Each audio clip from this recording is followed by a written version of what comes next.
To know. Hope you guys are having a great week. Thank you for subscribing to the channel here. Whoa. I am in the process of creating a YouTube channel for you guys so that we can have some of those longer reads. 1, 2, 3, 4, 5, 6. Let's get 3 more. I don't mind posting longer readings here, but I do feel like Instagram kind of like times you out. Whoa, okay. So with Instagram only allowing you to post, I think it's like up to 15-minute videos. Sometimes I wind up, having to post multiple videos to get the full message across for you guys. So I am in the process of working on a YouTube channel for you. So stay tuned. I will definitely report back. There we go. We've got our 9. I will definitely report back when that is up and running for you guys, so that you can tune in there. Okay. Interesting.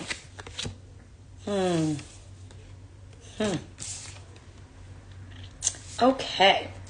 So, first card out was 8 of Swords. You are feeling trapped, stuck in, I'm seeing kind of like a situationship, possibly. Again, I'm not usually one to tap in for love readings. I believe that we come to this space to access our divinity, right? That's what cards are for. It's a form of divination. So I always say, I think it was in the video I posted on Easter, like, would you go to the pearly gates of heaven on Easter Sunday and ask Jesus why the narcissist isn't coming back or how to get them back? No, you wouldn't. So when we come to this space for questions and connecting to our divine selves, yes, it's silly cards confirming our messages, whether they're channeled or answers we're looking for. But at the end of the day, there is some deep truth here, right? There is some good knowledge and wisdom that can come from these cards. So I always say, if you come to it with the right heart and the right intention, you're going to get the right message, right? So I don't reach for love readings, but this could be in matters of the heart. It's funny, I just looked up and I see 2 birds. There's what looks like a crow in the palm tree that's tall and off to the right. And then it looks like, I don't want to say a pigeon, because we ain't in New York City, but it could be. Kind of looks like a pigeon over to the left. For some reason, I'm getting that song, I Don't Want No Pigeons. You remember the remake of I Don't Want No Scrubs? It was like a man's comeback. It's a TLC's I Don't Want No Scrubs.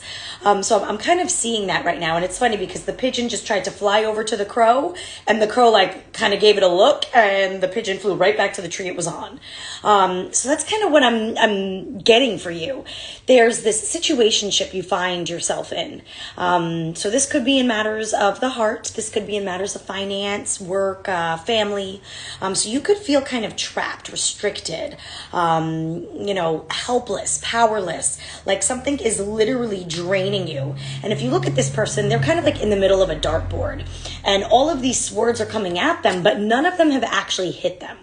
So just really important in regards to when we find ourselves in abusive situations or situationships, whether it be of love or family or things at work, it's so important to not make yourself the victim. Yes, you've got to identify that there is something going on, some form of abuse going on, but it is so important for you not to stay stuck in victim mentality. And 4 of Cups here on the upright. So that's kind of like contemplating, feeling disconnected, a little melancholy, perhaps even bored with where life is or where you find yourself in life at this moment. And because of that, your Lovers is in reverse. Now, this doesn't have to literally be you and someone else. This can be disharmony and an imbalance within self. This can be conflict, detachment, indecision with self. So you are feeling trapped, you are feeling stagnant, you are contemplating making a decision, and for some reason you are consciously choosing not to decide. And that is because we got the devil here at hand. Now that, if you're religious, could be literally the devil, right? If that's what you believe in. I look at the devil as lower vibrations. I look at the devil as temptations. I look at it as addictions, right? Obsessions, dependency, excess. You know, if the world could give up living in excess, maybe we could help diminish the amount of poverty, right? But when we get into that mindset, it's so easy to get stuck in wanting to do all that you can do. Now, does this mean you go and empty out your bank account to buy cheeseburgers for all of the homeless of downtown San Diego or whatever? I mean, listen, if you've got the funds and that's what you want to do, okay, cool. I more so would say, why don't you go volunteer your time at like a soup kitchen, right? A place that helps those in need so that your help could be resourceful and so that it doesn't completely drain you. So it looks like you've got a decision to make. And for whatever reason, up until now, you haven't been making that decision. King of Swords. So the reason you're not making this decision could be perhaps you like options, whether it's in love or finance or within your family. But consciously choosing not to make a decision is only going to keep you in this Three of Swords and heartbroken. So this could be if it is matters of love. And if you're really looking for a love reading, I know one of you had asked, this kind of looks like it could be a love reading, so I can do a separate reading after this and see kind of what comes out there for you. But at any rate, you collectively choosing not to make this decision is what is leaving you in this feeling of heartbreak, heartache, betrayal. Now, Three of Swords, I feel like this is self-inflicted. This is a self-inflicted Three of Swords. And in order to kind of get to the bottom of it, you're gonna need to sit with yourself, hermit. You need to do some self-reflection. I would recommend journaling, taking some introspection to gain clarity so that you can see what choice, whether it is in love or life or career or family, what choice is gonna help you, moon in reverse, release your fears, release your subsiding anxieties, help you gain composure of yourself, kind of helping you clear the blockages that are keeping you from your intuition. And with the Hierophant in reverse, instead of, the truth, you're kind of looking at rebellion. So you may be a bit of a nonconformist. You could be an Aquarius. Aquariuses, I feel like, are very intuitive. They can be very humanitarian-esque. And they can really take initiative in that cerebral way of moving to kind of go against the grain. Most Aquariuses I know kind of do everything opposite of what society tells you to, right? So that could be you. But what I'm seeing here is your rebellion. It could almost be, I'm thinking that this decision you need to make is almost like being forced on you. Perhaps family is asking something of you, or a lover is asking something of you, or a job is asking something of you. And the reason you're so torn and stuck is because on one hand, perhaps it could be everything you thought you materially wanted. But with the Lovers in reverse, that doesn't make sense for you. Because now you're realizing all of what you thought you wanted was actually led by codependency, actually led by addiction, obsession. And that sets limitations on you. So now, getting disciplined and moving from a place of integrity may cause your heart to feel broken because you have to walk away from all that you thought you wanted to self-reflect, to see when you release your fear and you rebel against the system, what is it that your heart wants? Now, this could also be, again, in the matters of love in regards to maybe you're torn between two choices. Maybe you think you still have two options. But the longer you sit in this indecision and you don't self-reflect to get real about what you want, the longer you're going to be heartbroken. And the more likely what it is you're after is going to get away from you. The further away it will get. Perhaps if it is the matters of heart here, you've got a person that is on paper perfect. I've been there.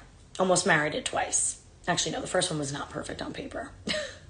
The second one, perfect on paper, right? Was becoming an attorney, great with his family, raised in the Catholic school system, very religious. Sometimes Catholic schoolboys are the worst. And I had to learn that the hard way. So walking away from that took all of me, right? But when I finally did it, I took my power back. I reclaimed my freedom. And had I not done that, I would have never picked up and left New York and moved to California. I would have never said goodbye to the life I once lived to reclaim a life that is now better. And as I dance around the idea of possibly leaving California to fulfill myself elsewhere, I can only help but remember that little girl back in 2016 when she left New York, and how open her heart was and how vulnerable and how naive she was. And it wasn't until leaving all I knew and moving across the country and starting life over that I learned so much more about who I am and what I want.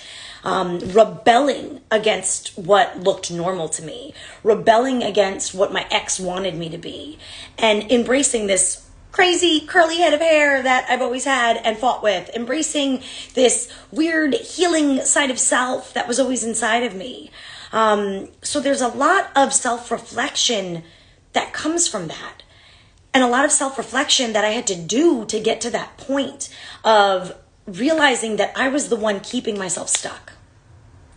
So if this is matters of the heart and you've got an obvious choice that's good on paper, but there is someone that's more off the beaten path that you feel could bring so much happiness to your life, follow your heart, not what your mind tells you. Now, does that mean we jump blindly in?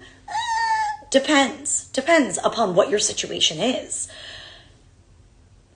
But at least getting your feet wet and dancing in the puddles out there in the rain to see what makes your heart soar is going to be the only way you decide, do you want to conform?